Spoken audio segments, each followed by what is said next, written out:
মহিলাদের পাল্লায় পড়লে জীবন ধ্বংস হবে, কথা সত্য। মহিলা এমন একটা জাতি যে তাৎক্ষণিক কথা পরিবর্তন করতে পারে।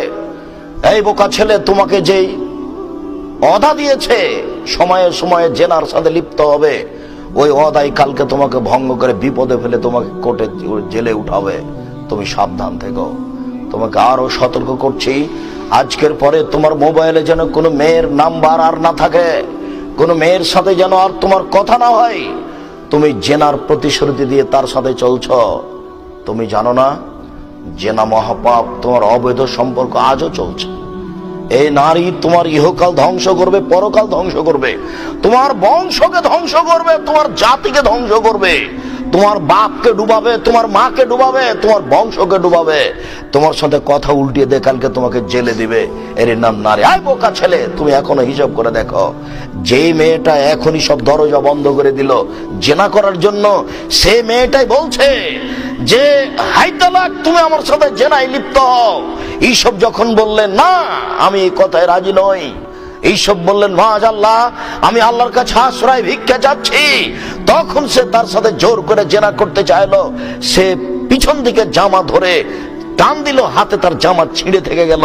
তিনি আগে আগে বের হলেন। বের হওয়ার সাথে সাথে জুলাইখা কথা উল্টিয়ে দিয়ে বলল, আরে শোনেন, এ তো আপনার বাড়ির মানুষ, আপনি একে রেখেছেন, খাওয়াচ্ছেন, সে আপনার স্ত্রীর সাথে অন্যায় করতে চাই, এর কি শাস্তি হতে পারে?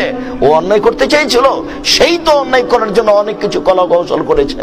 সে সব দরজাগুলো বন্ধ করেছে। ঘরের মধ্যে ঘর ছিল, বিশাল ঘর, তার মধ্যে ছোট ঘর ছিল, রাজার ঘর, তাদের তো ভিন্ন বসবাস হবেই, এটা হওয়াই স্বাভাবিক। সব দরজা বন্ধ করে দিয়েই সে অন্যায় বসেছে।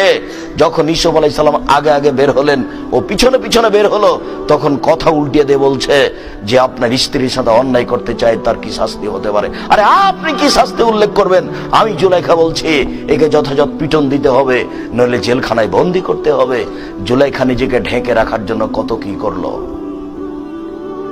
তুমি জানো না মেয়ে মানুষ কি জিনিস? তোমার মোবাইলে তার নাম্বার থাকে কেন? এই ছেলে, আজকের পরে যেন তোমার মোবাইলে আর কোনোদিন কোনো মেয়ের নাম্বার না থাকে। তুমি এখানে সম্পূর্ণ কেটে দিয়ে উঠাবা। আব্দুর রাজ্জাক সাহেব, কতগুলো নাম্বার আমার মুখস্থ আছে।